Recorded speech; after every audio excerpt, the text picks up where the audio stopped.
ओम ह्रीं अरहं णमो जिनाणं णमो णाणगुरुणं णमो विद्यागुरुणं। मूकमाटी महाकाव्य, page number 148। यहाँ पर गुरु महाराज ने बहुत सुंदर माँ का चित्रण किया। और प्रकृति भी यद्यपि माँ है और उसने अपने इर्द गिर्द सारे संसार को देखा है, तो वह माँ क्या एक भावना करती है, एक प्रार्थना, एक निवेदन करती है संपूर्ण सृष्टि से कि किस प्रकार आज प्रकृति के प्रति, इन्वायरमेंट के प्रति सारा संसार असजग हो गया है, असहज हो गया है। और तो माँ करुणा से भरकर कुछ कहती है, तो देखते हैं। प्रकृति माँ की आंखों में रोती हुई करुणा, और उनकी आंखों से मानो करुणा बाहर झलकने लगी। बिंदु बिंदु करके दृग बिंदु के रूप में करुणा कह रही है कण कण को कुछ, और एक एक कण से मानो सारे संसार के एक एक कण, एक एक जन, एक एक मानव, एक एक व्यक्ति, एक एक व्यक्तित्व को सूचित करना चाहती है कि देखो क्या स्थिति है। क्या कहती है? परस्पर कलह तुम लोगों में बहुत हुआ, वह गलत हुआ। परस्पर कलह हुआ तुम लोगों में बहुत हुआ, वह गलत हुआ। अर्थात एक देश दूसरे देश से लड़ा जा रहा है, एक परिवार दूसरे परिवार से लड़ा जा रहा है, एक जाति दूसरी जाति से, एक संघ दूसरे संघ से, एक परंपरा दूसरी परंपरा से, परस्पर ये युद्ध का माहौल चहुओर चल रहा है। मानो एक प्रकार से तांडव नृत्य ही लेने के लिए कोई देवीय शक्ति उतर आई है कि बस अब इनको आपस में लड़ा के इनका सर्वनाश करना हो। मिटने मिटाने को क्यों तुले हो, इतने सयाने हो, जुटे हो प्रलय कराने, विष से धुले हो तुम। प्रश्न पूछ रही है मां प्रकृति, कौन हो तुम लोग? अरे तुमको इतना भी समझ नहीं आ रहा है कि तुम करना क्या चाह रहे हो? तुम पवित्र जिन शासन पर कलंक लगाना चाह रहे हो। अरे यह वीतराग सर्वगृहंत महाप्रभु का पवित्र जिन शासन है, युगों युगों से, अनादिकाल से, निर्वाध रूप से यह चला आ रहा है। अरे तुम इतना तो विचार करते, तुम कर क्या रहे हो? कहीं तुम गड़बड़ तो नहीं करने वाले हो? मिटने मिटाने को क्यों तुले हो, इतने सयाने हो? अच्छा बहुत होशियार हो तुम, तुम्हें सब पता है। अच्छा सारे राज जानते हो, सारे राजों का उद्घाटन कर दोगे तो सारी दुनिया में क्या होगा? जिन शासन की निंदा होगी। अरे इतना महान जिन शासन पल भर में लोगों के सामने क्या छवि बनाना चाहते हो तुम? इस पर विचार करो। देखो मूकमाटी कितने स्पष्ट तरीके से बोल रही, ज्यादा सयाने बनने का प्रयास मत करो, अन्यथा अप्रभावना अप्रभावना अप्रभावना ही होगी। जुटे हो प्रलय कराने, विष से धुले हो तुम प्रलय कराने के लिए तैयार हो। एक ही समाज को दो भागों में विभक्त करके, एक ही राष्ट्र को दो भागों में विभक्त करके क्या प्रलय कराने की भावना से आए हो? यदि प्रलय कराने का इतना ही तुम्हें शौक है तो तुमने ये क्यों नहीं सोचा कि प्रलय कौन करा रहा है, किसके लिए करा रहे हो? अरे जिनके नाम को लेकर आप युद्ध कर रहे हो, युद्ध के बाद तो उनका नाम ही, अगर आप जीत गए तो नाम उनका ही खराब होना है, और आप हार गए तो उनकी ही अप्रभावना होनी है। तो फिर किस लिए ये सब कर रहे हैं? इस पर विचार करना। बार बार पढ़ो इसको। मूकमाटी पृष्ठ नंबर 149। मिटाने मिटने को क्यों तुले हो, इतने सयाने हो, जुटे हो प्रलय कराने, विष से धुले हो तुम तो जहर से नहाकर आए हो और संपूर्ण समाज में मात्र जहर फैलाने में लग गए हो। ये बात ध्यान रखो।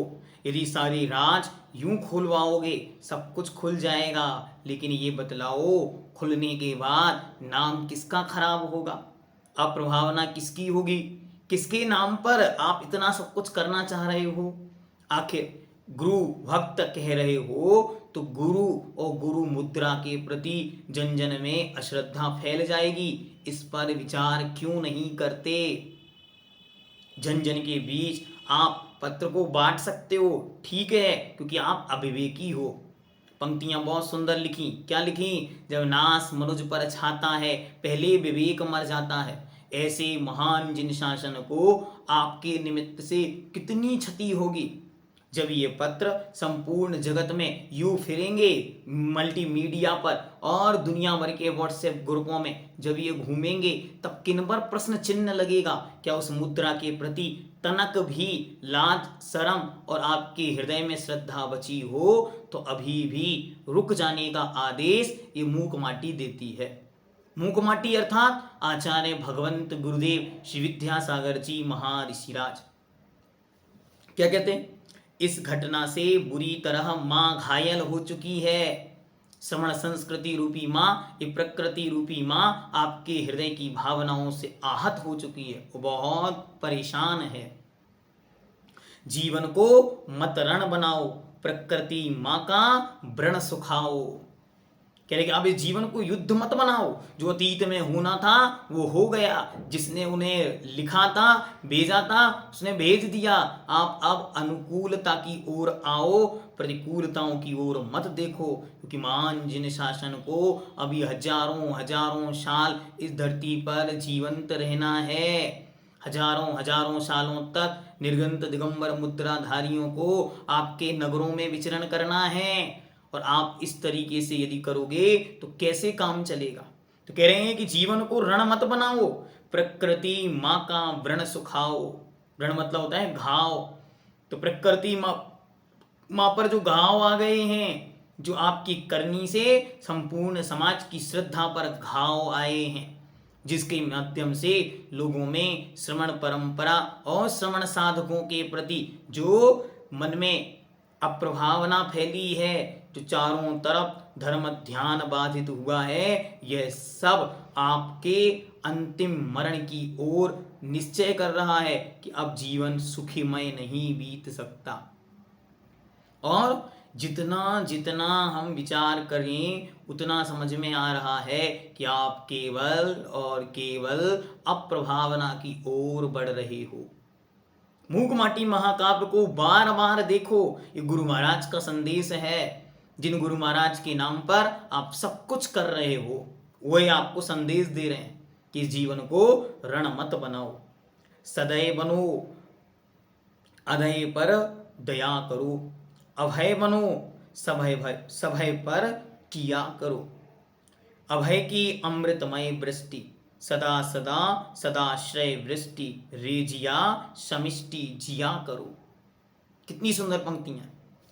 सदैव बनो अर्थात हमेशा दया से लबालब बनो। अरे आपको महान जिन शासन की महान प्रभावना करनी है।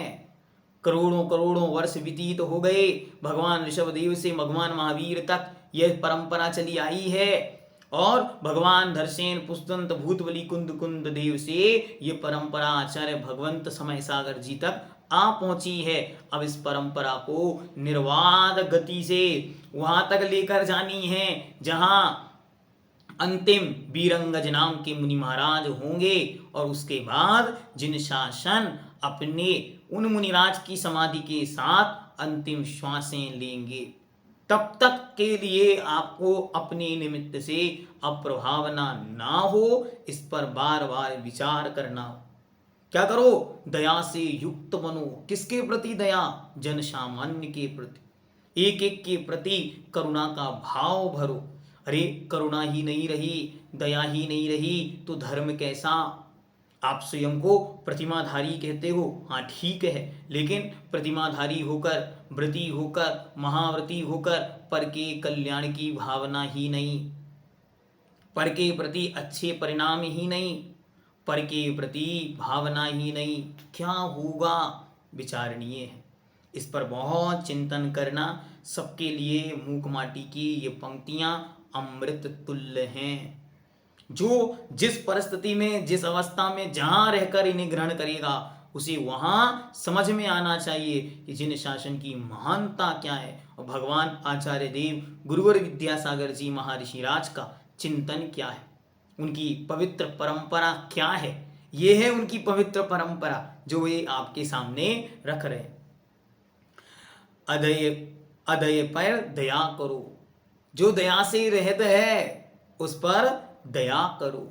अर्थात जिसने अपने अंतरंग की दया को भी समाप्त कर दिया उसके प्रति भी आपकी करुणा बरसती रहे।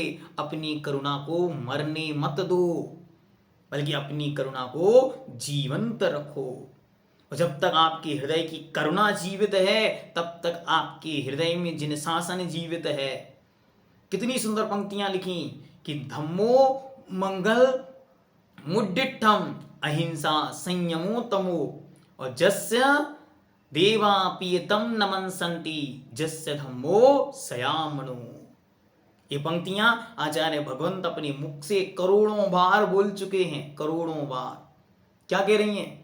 धर्म क्या है? वो धर्म मंगल कहा गया है, जहां अहिंसा है, संयम है और तप है। वो कैसा है वो धर्म? अरे जस्य धम्मो सयामणो, जिसका मन सदा धर्म में रहता है, देवता पियतम नमनसंति, देवता भी उसे आकर नमस्कार करते हैं। कितनी अद्भुत बात कि हम और आप तो अपने थोड़े से कार्य नहीं बनने पर जाकर और देवी देवताओं से प्रार्थना कर रहे हैं कि हमारा काम कर दो। और गुरु महाराज भगवान गौतम देव स्वामी गढ़धर महाराज वीर भक्ति में पंक्ति लिखवा रहे हैं। क्या कह रहे हैं कि धम्मो मंगल मुड्डिठम अहिंसा संयमो तवो देवा पियतम नमनसंति जस्य धम्मो सयामणो। देवता भी उसे नमस्कार करते हैं, जस्य धम्मो सयामणो।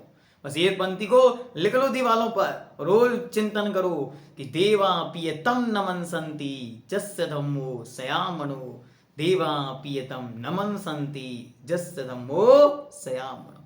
जिसके हृदय में धर्म है, जिसके हृदय में दया है, जिसके हृदय में करुणा है, जिसके हृदय में अहिंसा है, उसे देवता भी आकर नमस्कार करते हैं। वे देवताओं के दरबार नहीं जाते, देवता उनके दरबार आते हैं। आचार्य महाराज ने पंक्ति लिखी है, पानी भरते देवता वैभव जिनका दास और मृग मृगेंद्र आ बैठते देख दया का वास। यह है धर्म की महिमा कि पानी भरते देवता, देवता भी उनके घरों में पानी भरते हैं। पानी भरते देवता और वैभव जिनका दास, संपूर्ण वैभव उनकी सेवा करता है। और लक्ष्मी घर का पता पूछते पूछते आती है, सरस्वती उनके कंठ में बैठ जाती है। सारे देवी देवता उनकी सेवा करते। और क्या कहते हैं? मृग मृगेंद्र आ बैठते देख दया का वास। जहां हृदय में दया होती है वहां मृग अर्थात हिरण और मृगेंद्र मतलब सिंह दोनों आकर एक साथ विराज जाते हैं। क्या कह रहे हैं आगे देखो, अभय बनो अर्थात भय से रहित बनो, सभय पर किया करो अभय की अमृतमय वृष्टि। और अपने आप को अभय का बादल बनाओ, जिससे जो सभय हैं, भयभीत हैं, डरे हुए हैं, अज्ञानी हैं, उन सबके पर अभय की वृष्टि करो, उन्हें अज्ञानता से दूर करो। एक खोटा प्रचार अब बंद करो, जिन शासन की रक्षा करो। अरे इतनी महान शासन को आगे भी तो ले जाना है, क्या यहीं उसे समाप्त कर देना है? यदि अंतरंग की करुणा मर गई हो तो अभी आपको बार बार इनका अध्ययन करने की आवश्यकता है। अब तमाशा बंद हो और जिन शासन की प्रभावना की रक्षा कैसे हो, इस पर संपूर्ण समग्र समाज को एक विचार करना अनिवार्य है।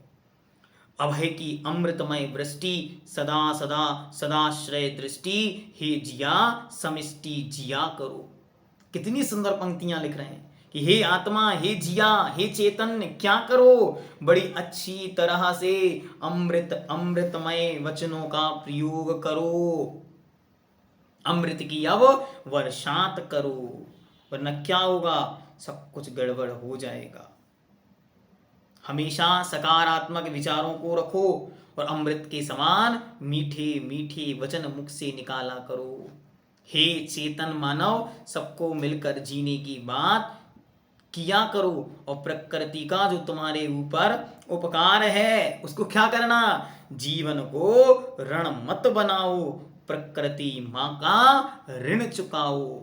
जो प्रकृति माँ ने तुम पर उपकार किया है उसका उपकार चुकाओ। महान जिन शासन ने जो तुम पर उपकार किया है उस उपकार को चुकाओ। देखो, आचार्य भगवंत विद्यासागर जी महाराज की परंपरा का कहते हो स्वयं को तो सुनो ध्यान से। वे हमेशा कहा करते थे, गुरु महाराज ने कहा था, प्रभावना कर पाओ नहीं कर पाओ चलेगा, लेकिन अप्रभावना नहीं होनी चाहिए। ऐसी सूत्र को हम सब एक गांठ में बांध लें और जीवन भर के लिए संकल्प करें, हमारा कोई भी कदम महान जिन शासन की अप्रभावना का कारण ना बने।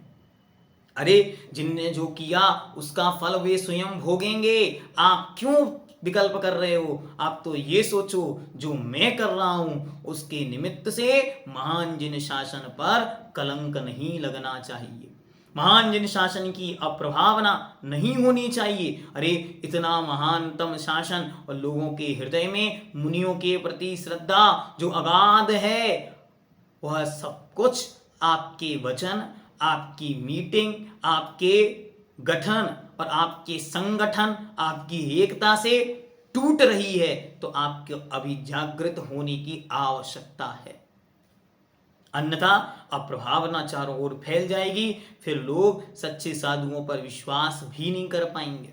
तो आप क्या करोगे? इसलिए आपको बहुत सतर्क होकर मूक-माटी का अध्ययन करना है। बैठो और मूक-माटी को सुनो क्या कह रहे हैं, फिर देखो आगे।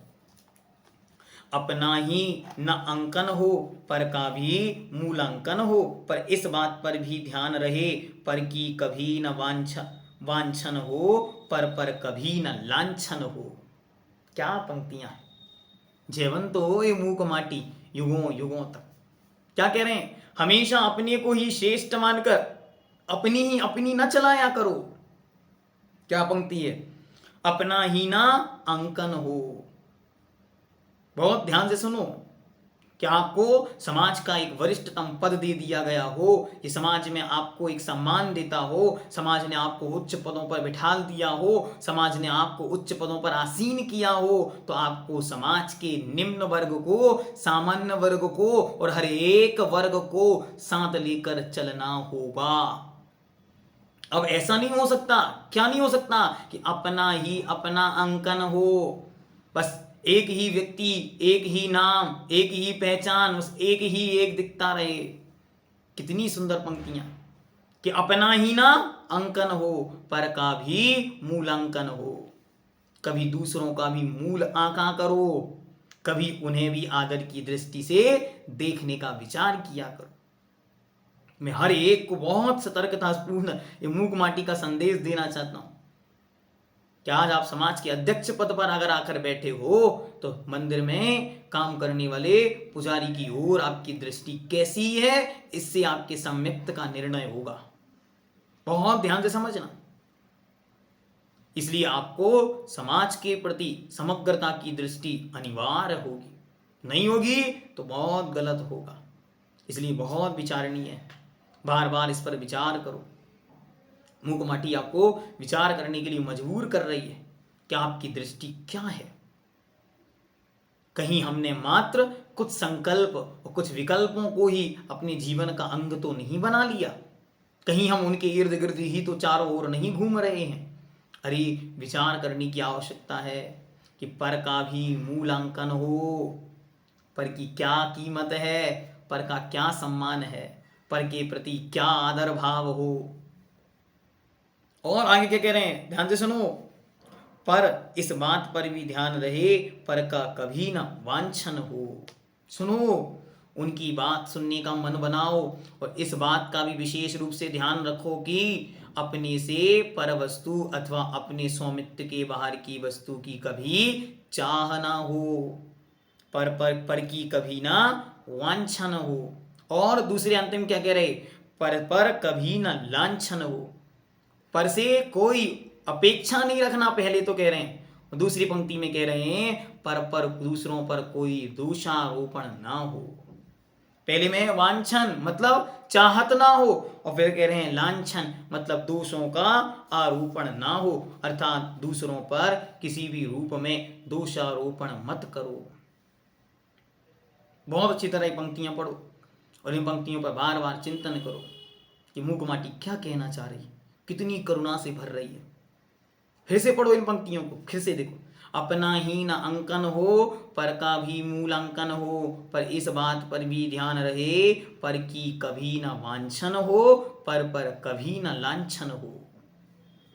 हमेशा अपने को ही श्रेष्ठ मत मानो, हमेशा अपने को ही बड़ा मत मानो, अपनी अपनी हर जगह मत चलाओ।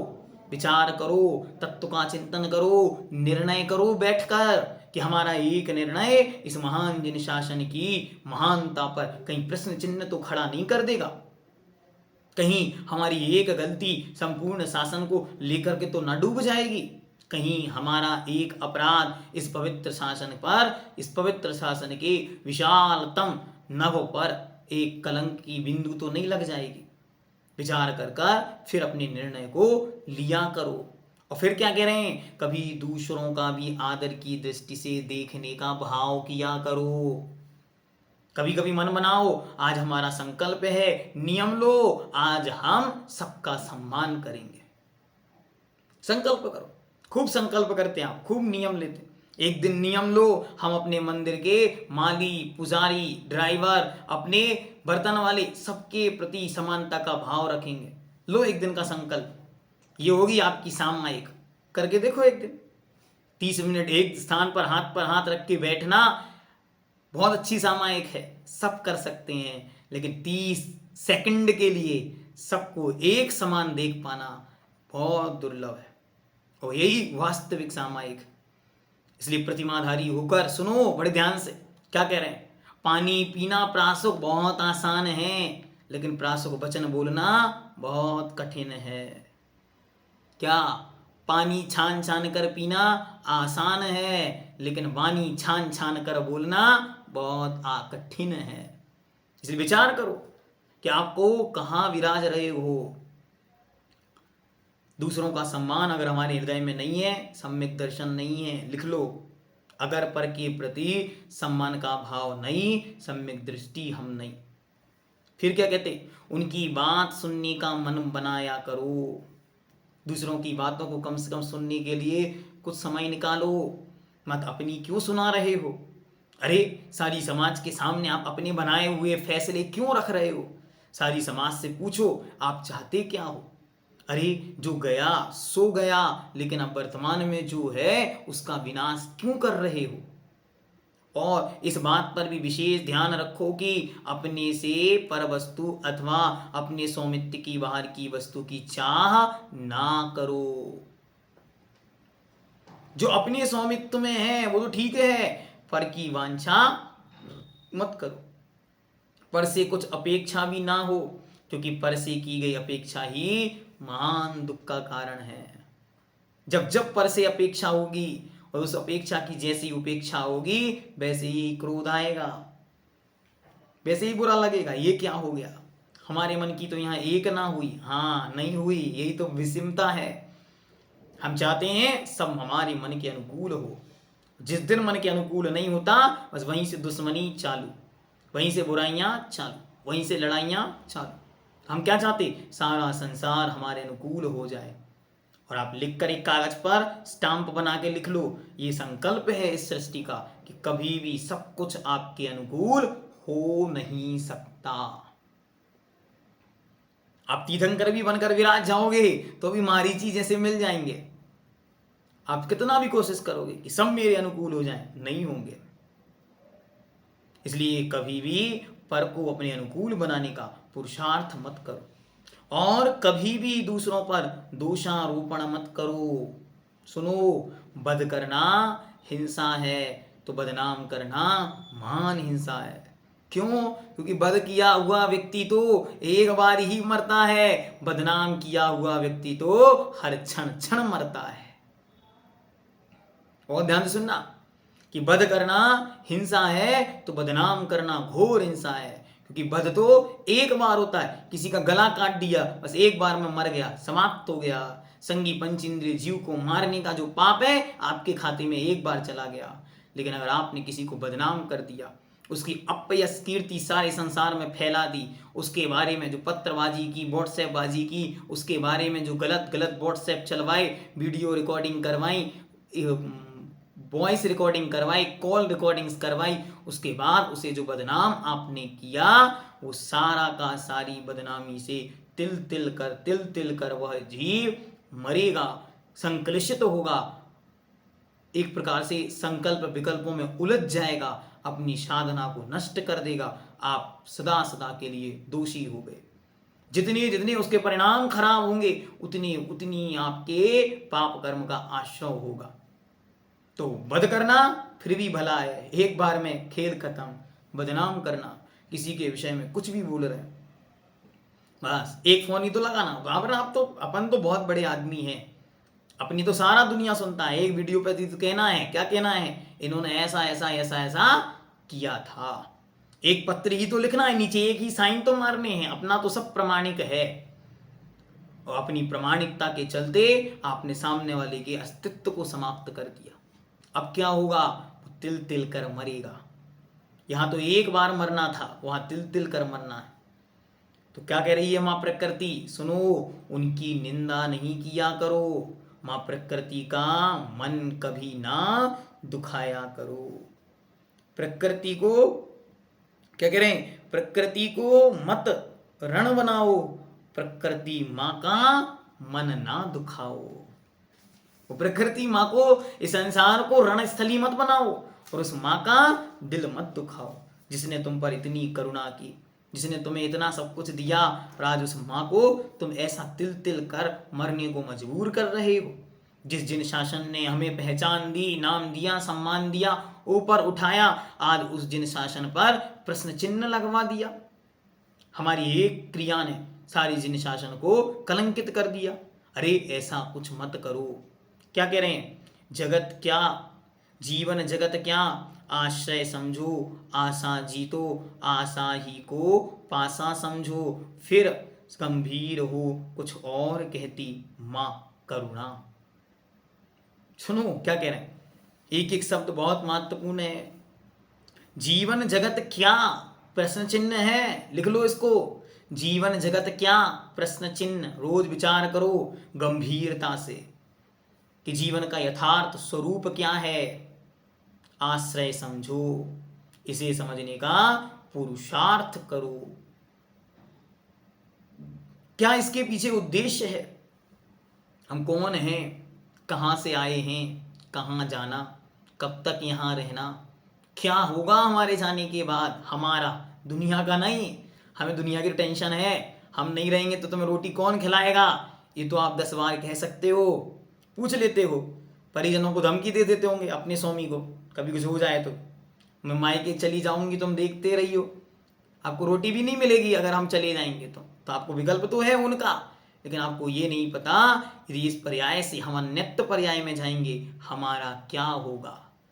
पूछो प्रश्न अपने आप से, क्या अपने आप से पूछो कि तेरा क्या होगा कालिया। पूछो अपने आप से कि तेरा क्या होगा, अर्थात मेरा स्वयं का क्या होगा। तो कह रहे हैं जीवन जगत का क्या, आश्रय समझो, आशा जीतो, और अपनी आशाओं को जीतो, इच्छाओं पर कंट्रोल लाओ। ये इच्छाएं यदि कंट्रोल में नहीं आई तो अभी पतन की ओर फिर देखना पड़ेगा। फिर क्या कह रहे हैं, इच्छाओं को जीतो, क्योंकि कैसी हैं इच्छाएं, आशा ही को पासा समझो।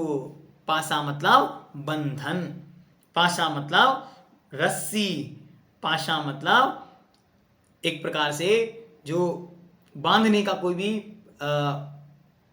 कैद खाना समझो।